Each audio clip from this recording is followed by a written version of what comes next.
Hello. Hello. Hello.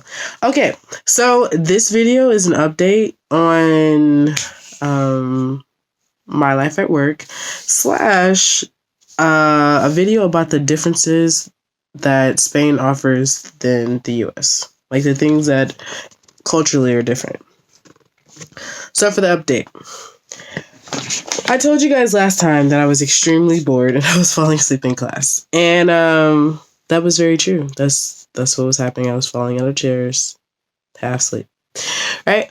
But then the week after that, so I got sick that week that I was filming the video. I was sick that week. And so I didn't go to work Monday or Tuesday. But then Wednesday I did go to work, and Wednesday we were like, they were taking Halloween so seriously.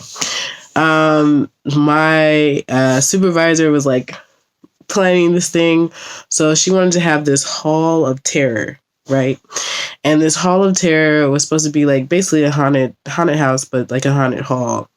And we decorated the hall to be all black, and like we put spooky pictures all over it. We put fake what do you call that stuff? The annoying stuff you walk in that spiders make. Spider webs. Fake spider webs that were annoying and we walked into it, but it did give a whole little pizzazz to the haunted thing. We put fake blood on the wall. Fake blood, like handprints of fake blood.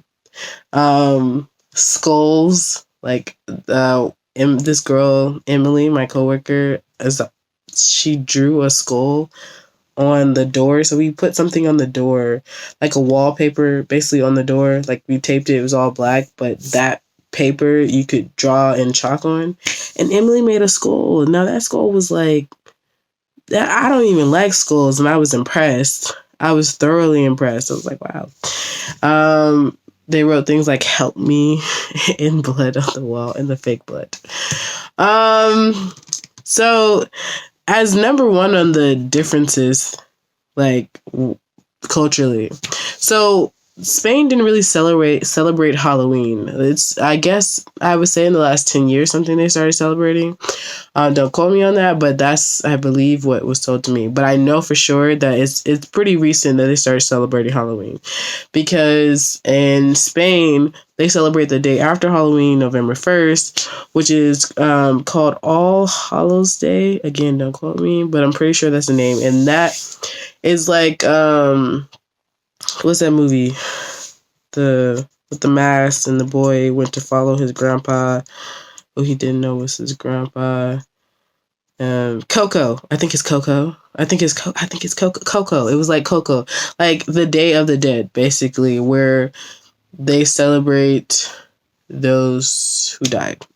That's what their celebration is. It's just basically like a day of reverence to their ancestors and other family members that have died. And in America, Halloween is like the spooky, weird thing.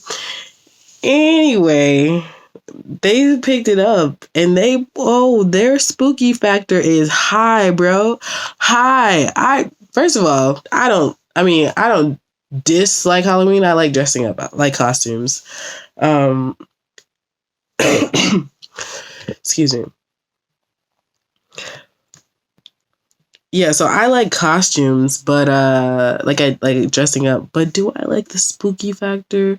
Do I like to be afraid? Do I like scary movies? Did I really even celebrate Halloween growing up? No.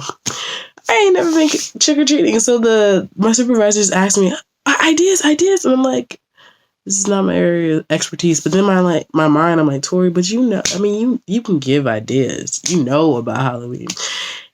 Anyway, so like I feel like Mean Girls expressed it well. Like when Lindsay Lohan showed up in her creepy ass like bride costume, and what's her name? The girl from The Notebook responded, was like, Halloween is the time to be like sexy. I don't know who told her that, but like they were like, it's time to be like sexy and grown up. Or I think it was her thoughts, dialogue or whatever. And she thought it was time to be creepy. That is a perfect depiction of Spain celebrating Halloween versus America celebrating Halloween. In America, we dress up as Ice Cube, you know, a bunny, Left Eye, other random people, maybe a sexy vampire, like maybe a Twilight, like. But in Spain, they had so in the corners of the, what do you call this thing? The Hall of Terrors. They had a seance corner where there was like 8 boys standing in black hoods, and there was a 6-pence star drawn on the floor, and there was a kid in a white shirt, in a white t-shirt that they had like gagged up and on the floor, and they're like humming over his body for like all day.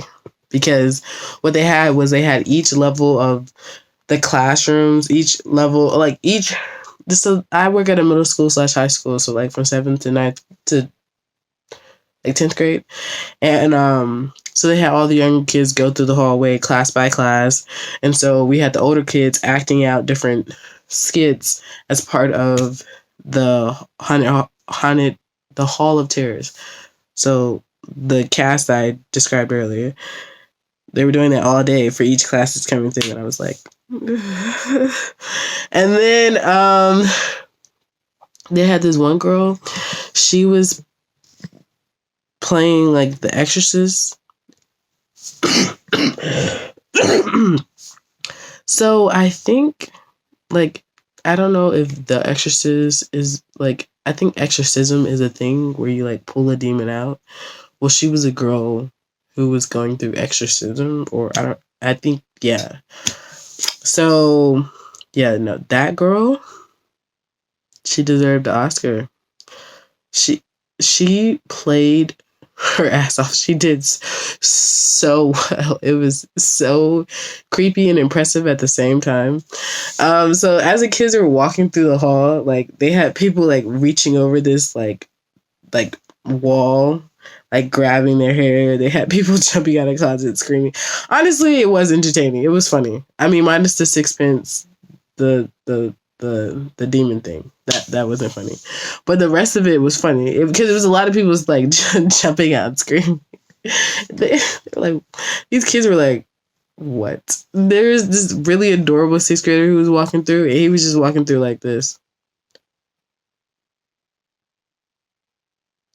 Like, just concerned. Just like, what? So, yeah. The Haunted Hall of Terror was cool. It was funny. I have videos that I'll probably post on my Instagram later. Yes. And then, so this has been my first week back. And today, so I didn't have to work Monday because it was all their day, the day, not Halloween, but the day I was describing earlier. And then the second, since I don't work on Fridays, I worked last Friday because that's when we did the Haunted Hall of Terrors. And so I didn't have to work this Tuesday. So Wednesday I went back, and like Wednesday is the day that I have most of the classes where I'm just kind of sitting there. So how I survived today. So I survived by drawing.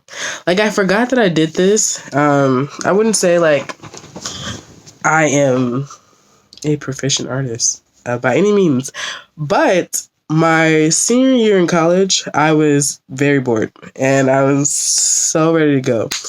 And so I would like fall asleep in class a lot.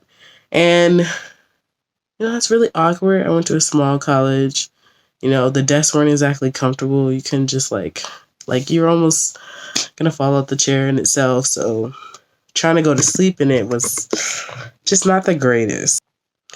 So like one day I just started like all the pictures I have saved up on Pinterest, like I have like some art saved up on Pinterest, and I just started like tracing it on my paper, and it kept me entertained. And I could hear the teacher, like it helped me focus on what the teacher was saying, and it helped me survive. So I started drawing in my notebook today. Like, I was just outlining my phone case and like the cell phone or whatever. And it really helped me like stay awake. And then I started like writing down my goals and like having a plan for what I'm gonna do. And then so like thankful, so this teacher, he was like, you can engage with them, like you could talk to them, and you know, and like, you know, because they, what their main goal is that they get, the students get exposure to people whose native language is English. So it's not exactly about technique, it's just more about exposure.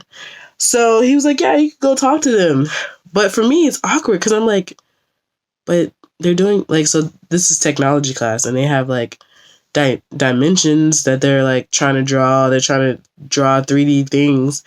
I'm like, their focus. I don't want to interrupt their focus. Like, if this were me and I was in high school, I would be annoyed if someone was kept like trying to have a conversation with me while I'm trying to get my work done. And then on the other hand, if I was excited, I could see myself being excited, like, oh, she's giving me attention, like, let's talk. Then I would feel bad after the fact because I would still have to do my homework or my work, or it would turn into homework. So I'm like, I don't want to do that to these kids.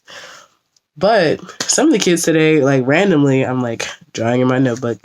They're like, Tori, what? Tori, because that's how they say my name. Tori, when's your birthday? I'm like, August 31st. They're like, oh, so she's a Leo? No. She's a, what's your sign? I was like, I'm a Virgo. And they're like, oh, he's a Virgo too. So we talked about astrology. That was cool. They knew as much as I did on some of the stuff. There was one kid, they had like all Aries signs. I was like, how is that possible? But anyway, that was cool. So like, it was nice to engage with them on that. And it was nice to find something that would keep me awake. And I'm not gonna, I want to like use my time wisely. I'm not trying to waste my time here. So when I can engage with them in that class, like when he's not teaching, then I will engage in the best way I can. I talk to a few kids at a time. It helps me remember. And when when he's teaching and I'm just kind of sitting there, I can draw or I can like write my goals or just clear my thoughts. So I found ways to like stay awake, which is good. And then in the next class that I had to do something like that, it was history, so it was kind of easier to engage. Although I didn't really know anything about what they were doing. There was one girl who was just like, I heard her. I just don't understand what she's saying. Like I'm missing the concept. But I helped her the best I could. I connected her to other students who kind of knew what was going on, and the teacher came, and so that was cool. But I just got to like talk to them, and that was nice. What I did in that class, I tried to spot the kids that how do I say this? I was looking for the kids like who might appreciate attention. Like I feel like all teenagers like attention, and so I just tried to notice the people that might not be noticed as much. And like, I just chatted with them, and it's so cute. It's so cool to just see them like light up. And like tell me. And so I spot them who might like appreciate attention, or like just finding basically like plants to water. And then I water them by like talking to them, engaging with them, figuring out what they like. Also like, I noticed like something on them that I really can appreciate, like, and give a genuine compliment. This one girl had this ring on that I really liked. This other guy had piercings that I was curious about. Another difference. This kid, he's like 13 and he has one of those piercings that's like right here. I was like, when did you do that? He was last year. I was like, okay. And then he has one piercing, like he had two like black hoops and then the silver stud there. I don't know, silver ball right there. He's like, I got this 3 years ago and this 2 years ago. He's hilarious. This kid says hello to me. This is how he says hello. Hi, Tori. You're so pretty. I love your hair. Every time. That's how he, like, it's his way of greeting me. So that was funny, and also, I mean, he's funny just in general. He's definitely a class clown. But it was funny. I'm like, wow. So how did you? He was like, yeah, my mom took me to get my piercing. I'm like, okay, so like piercings and tattoos, like it's a thing here at a young age. Piercing and tattoos, like my host family, they went and got their tattoo together, and she's like 18, which it's not that weird that she's getting a tattoo at, I guess, 18, but her dad went where I still don't think it's weird, but they're much more tattoo friendly, piercing friendly. There's people who have so many people have tattoos here. It is a thing. What was I gonna say next? Oh, in this other class I had today, I got this class was actually English, but it's still a class that I kind of like do more listening, but sometimes I get to participate. So today, like this teacher, she said the word mayhem, and then she was asking the class, like, do you guys know what that means? And then the teacher, and I was like, whenever I hear mayhem, I think of the Allstate insurance commercials where he was like, and you should get Allstate, or so you'll be prepared for mayhem, like me. Anyway, so I was like, because they didn't know what mayhem meant, so I was like, oh, can we show them a mayhem commercial? And she was like, what? Yeah. But anyway, she did it, and she like let it play because it was like a whole reel of all the mayhem commercials. Like I hadn't seen as many as she played today, or as that played on that video. So that was funny, and they were cracking up. There was like a teenager. She's like, go watch the mayhem commercials. I don't want to go into it, but they were hilarious, and I feel like they really got an idea of what mayhem is after watching all those commercials. Nona, yeah, okay. So now I'm kind of going over to like the differences that I noticed in Spain, just in general. So one. Well, in Madrid, I'm gonna start because I to be specific, I'm giving you information not from Spain as a whole, as a whole country. I'm giving you information about Madrid, which is the capital of Spain. And Madrid is a city. It's like a bustling city, and I live on the outskirts of it, and I work on the outskirts of it. So I work in a small town. I don't know if I would say I live in a small town, but I feel like I live in the suburbs of the city. But I work like a little bit farther out. It's further out from being a suburb of the city. And so for Madrid, they walk all the time. Like cars here are small. They're small because they need to fit in parking spaces, or like small ass parking spaces, just tight. But thankfully, I don't have to drive, so I don't have to worry about like trying to parallel park. Today, I saw somebody parallel park. They went all the way on the curb. I was like, "You do what you gotta do, all right? As long as you don't hit no car, you do what you gotta do, okay?" So, they got in the spot too, and I was like, "All right, you did that." Yeah. Gonna look at my list, my handy dandy list. They walk all the time. Also, when they walk their dog, they don't walk the dog on leashes, like, which I find so interesting. Dogs just be chilling, walking by them.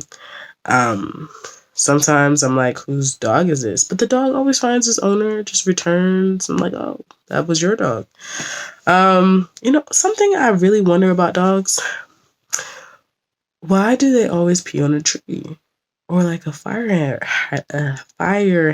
hydrant. Why? Or like, so they have trees planted here, like on the sidewalks, like a small little ficus tree. It's not a ficus tree, but like a small little tree like that. And the little soil that surrounds the tree, that's where dogs be peeing. And so I'm like, why y'all pee in the same place? Except for this one dog that I saw while walking to work. It peed on the car. It peed on the front of the car, like it peed on the bumper of the car, and I was like, oh my gosh. And the owner just stood there and like waited for him to finish. And I was like, okay. I'm so happy that's not my car. I'm actually happy that the owner didn't see this. Some things you just don't need to see, like people letting dogs pee on your car. Go pee on your. I was gonna go pee on your bumper, but then that made me think: was that the owner's car? Like, did he own that car and therefore felt, the right to let him pee? Yeah, I doubt it. So, Nessie. Touching. People touch here. It's a thing. They're much more hands on. I don't know if hands on is, but like, yeah. So like, if you were seeing people flirt, you might like, oh, she touched him. Like, oh, she's flirting with him, or he did this, or he's flirting with her. Those cues are not as clear anymore because they just be friendly. They just friendly. They're just friendly. Like a caress on the chin like that is not inappropriate. Well, I mean, I feel like it depends on the situation, but I've seen that happen through platonic people. Yeah. So another thing is, like, there are like 9 dimensions that, how would I describe it, that cultures differ on. Like, there are 9 main dimensions that culture, like when you go to a different culture, they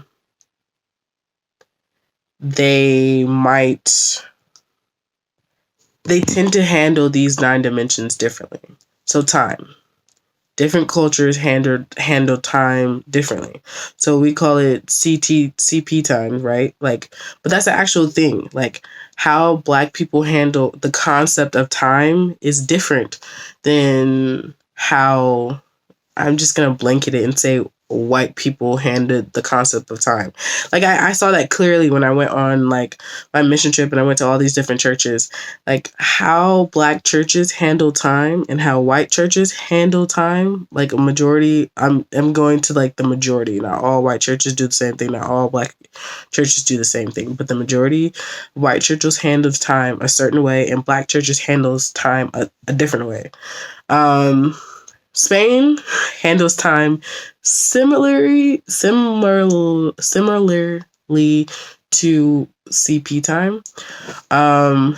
Like a little bit, but at the same time, like when it comes to the professional world, they just want you to be on time. So, but I've seen CP time is kind of like the norm. Time is a dimension, so in spatial distance is a difference. I think it's called spatial. I'm not sure if I gave you the technical term, but I am saying that, like, in America, like even before COVID, we had an understanding, like, you stand 3 feet away from me, like you give me my space. And like when people stepped into your box, your invisible box, you became uncomfortable. You might step back. Like non-confrontational people, or just not people who are not trying to have confrontation in that moment, might step back, and you might not even realize that you're like obliging to these invisible lines, but you generally step back, or they step back once they realize they're kind of close. But in Spain, the box is smaller, and I feel like COVID definitely affected that, and even the touching, because like, I don't know that, but they used to kiss like on cheeks when they greet each other. But COVID affected some of those, like that dimension. But I thought it would affect it. I thought it would have affected it more than I see that it has, because I see it all the time. Like, so another thing, like when I'm in the metro, or like I am walking, people walk too close to me. I'm like, give me my space. Like, I move if I see I'm going to be in your way. And then you move if you see you're going to be in my way. All right? So, like, excuse me. So I mentioned that there are cars, but people walk more, and a lot of people take the metro and the public transportation system. So, like I don't have a car right now. It's kind of hard for me to have road rage, right? That's what I thought. But sometimes I got walking rage because I'm like, move, move. I'll be like walking. No, one time I was running for the bus. I was booking it. Like I had a whole 100-meter dash to the bus. I'm trying to get it. And there are 3 people, right, walking towards me. They're walking this way. And I see that the 3 walking this way have taken up the full sidewalk. Well, in my mind, and maybe this is in my mind, maybe it's just me, I'm like, someone is going to move over because the sidewalk is shared between people walking this way and people walking that way. And y'all are currently taking up the whole sidewalk walking this way. But I am running that way. So move out of my way. No, they didn't move. And then they were shocked when I ran into them and like bumped their shoulder. I ran. I literally, I think I thought I was full speed going on. Like I ran 100-meter dash. I'm trying to catch this bus. And like, I'm thinking they gonna move. Nobody moved. Like I just busted a hole through them. And then they're like looking back shocked. Oh, what is wrong with y'all? No, so like, and then sometimes I'm walking and I see the path that you're walking on. If I'm in that and it's easier for me to step this way, I'm gonna step this way because you're closer to that side. And if it's easier for me to step this way and you're closer to that way, I'm gonna step that way. People don't be doing that. They just walk in the way and they just like we collide or we get too close for no reason. And I'm just like, you could have avoided this collision. Like if you went around. And so I feel like they're not thinking about putting distance between the people that they're walking next to. So they don't think to move out of the way. That is my assumption. Anyway, back to regular program television. Touching, I said that. Couple cues. Oh, and there's a lot of public display of affection. Like, people just be going at it. Don't let you be at a park where they could be laying down and going at it. I haven't seen like full like nudity going at it, but like the passion is there. It's on display. Meal times. They eat breakfast. They have like 5 meals a day. So they eat a breakfast like at 8, right? And then I'm going to tell you the school schedule. So then they get to school. They eat like a snack at like 11. Then they don't eat lunch at school. They eat lunch at home. They go home and they eat lunch at like 2 when they get home. Or after they get home, I think they get off at like my last class is 2. The last class gets out at 2:25. So they eat lunch when they get home at 2:30, 2:45. So that's 1, 2, 3. And then at like 5 o'clock, they may have like 5 or 6, they have a layover lunch or like a tie you over. So that's 4. And then they have dinner at 10 o'clock. And like if you go out into the restaurants and you get there at 8, ain't nobody gonna be there. And I saw this firsthand. And I thought it was a slow night. And then everybody showed up at like 9. I was like, they showed up like 9, 9:30. It's like, wow. So the architecture here is different. It's like older architecture. Like Spain is kind of old. And so you could see I want technical words for this, but you can see like the old-timey feel in the architecture. Just gonna leave that there. Keep going. Also, there are a lot of stairs. Like it's not exactly handicap friendly. A lot of stairs. Most buildings have stairs.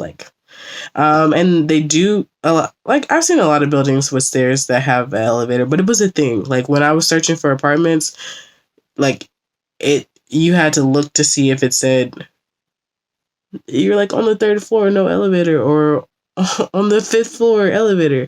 Like having an elevator there was like a feature. I'm gonna be able to pronounce things at some point, guys. Yeah, so it's like a feature. There are no dryers. People dry things on the line, which is cool. It's not actually been that bad. You can't like. It's kind of hard to wash clothes back to back, but it's not as hard as I thought. I realized it doesn't take that long for the clothes to dry on the line. I'm like, about a day. Okay. I left clothes in the dryer anyway sometimes, so I feel like it's about the same time. What was I gonna say next? People, I feel like just it's like in Spain, people are blunt, and they like I don't know if blunt is a word that I can use to describe it, but it's more like I see an authenticity in who they are. Like I feel like in the States there's a lot of code switching. When you go to work, you code switch for professionalism. When you're with your friends, you code switch. When you're with your parents, you code switch, or your elders, you code switch based on who you're talking to. When you're at school, you code switch for your teachers. There's not as much code switching that happens. You talk to your coworkers kind of like you talk to your friends. Like they're more like the formality is not there as much. I still like because I don't know where the friendliness ends and formality starts. I still act in like a more formal way because I don't want to learn the hard way. But like I've said before, like in the students talking to the teachers, like they call me by my first name. Some things are not off subject, off topic, or off limits when we're talking to them. Like, they may ask you direct questions. Like they asked me, like when I were asking questions about me. Oh, do you have a boyfriend or girlfriend? Like, yeah, just direct questions. Yeah, so a little bit more frank. So apparently I didn't see this, but like also at school they might read all the grades off. Like, oh, Sarah, you got an F. Tom, you passed this test, you got an A. I'm not giving them the correct accent, but that's the concept. Like, you need to do better. You sucked on this. Maybe not sucked. You didn't do well. Like one of the teachers. So funny how he talks. Quiet. Like he's hilarious. But yeah, that's the authentic piece. In school, so they have infantile, they have primary, and then they have secondary. And secondary is like 7 to 7, well, ages 12 to 16. And when they are 16, they're in like what they call 2 Bach. I think it's the answer for something. But that means that after that year, they can decide if they want to stay in school for the last 2 years. And that those last 2 years will be more focused on what their interests are. And then they go to university after that. Nightlife. So the clubs normally charge you like $20 to get in. Like it's not really free. The whole free for ladies up to this point, that's not a thing. But most of the time, you pay the $20 that comes with the shot here, or 2 shots there, or a shot and a drink, or something like that. And yeah, like Madrid is, I feel like, a party city. Like students come in town from Madrid to party. I think students have a little bit more freedom than maybe in the States. Depending on where you're from in the States, like you could have been sheltered, or no, that's my point. But or you could not have been sheltered. That's what I was really trying to say. But yeah, they have a little bit more autonomy. Here is what I'm seeing. Schools, nightlife. The metro stop at Excuse me. So the metro stop at like 1:30. So after that, you may have to walk home, or they have night buses that run every 30 minutes, which it's just such a security blanket for me. Because I'm like, if I'm out past 1:30, how am I gonna get home? I live south. I gotta get home, man. Like, I gotta be out of, like, I'm not walking. I'm not doing that walk, not at night. So I was really like wondering like what my life would be like. Because if we don't go to like out until like 11, and then we stay out, like, I was like, how is this gonna work? And then they don't start again until 6:30. So because of that, people be out clubbing. It's like 6:30 a.m. Like, that's a thing. That is a thing. And I'm like, I don't think I have that in me, nor do I really want that in me. But to each his own. Grocery stores, they don't give bags, but I know some stores in the States do that. Like, you have to pay for the bag. They don't give bags, but oh shit.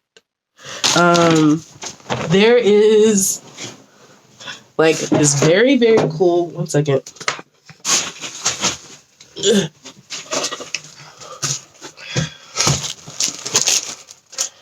They have like handles on the paper towel. And on the tissue. Wait. Handle. So it's convenient when you're trying to carry all this stuff out.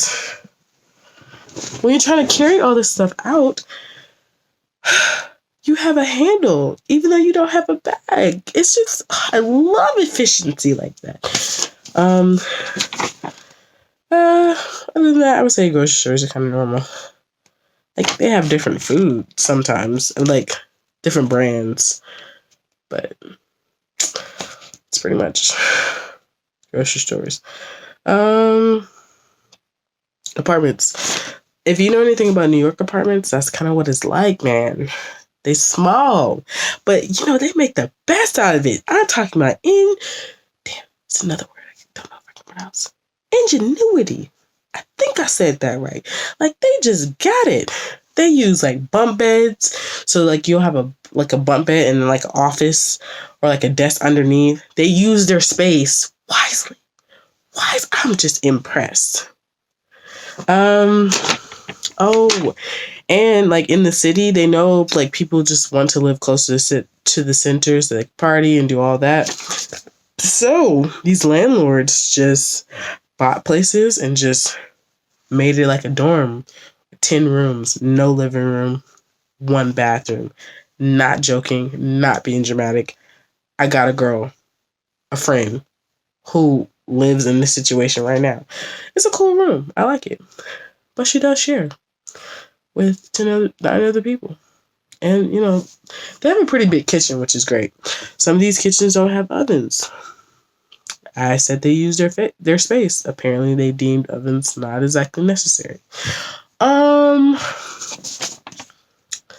Small room apartments, bathrooms. Oh, they had a bathroom, like at the last place I was at, there was a bathroom right next to the other bathroom. Oh, no, I've seen this a couple times. Like, they'll have the bathroom right next to the other bathroom, which is so interesting to me. Like, I don't know why in the States it's not like that. I mean, I guess because it's a house and you want to spread the bathrooms out, so you don't have to walk far, which is I'm sure is probably the reason. But in these small apartments, it don't matter. Like, it makes sense basically just throw them right next to each other because you don't have far to walk. But I think when I was younger, I might have thought that it had something to do with plumbing and that bathrooms couldn't be right next to each other. So I was like surprised. I'm like, oh, they could do that. Oh, okay. And church, like, so I go to a Seventh-day Adventist church, and they're a very active Seventh-day Adventist church. I've only been to one, so I don't know if this is that one, but the young adult community is like popping. They play volleyball and basketball every Sunday. They do something every Saturday. They have an agenda every Saturday. And like I said, that kind of authenticity that like that cold switch, it still doesn't really happen at church. Like, you definitely see it. Like, I know, like, there's still Seventh-day Adventists, but like the code switching factor is less. And I'm just really impressed with it. So those are some things that I noticed was different about Spain versus here. I'm gonna, be noticing things as I go on. So I might mention it in other videos. And yeah, that was my update on my life when it comes to my work. So I hope you guys enjoyed this week and enjoyed this video, and share the video, like the video. You know what? Even subscribe to the channel. You could do that. That would be great. All right. Peace out.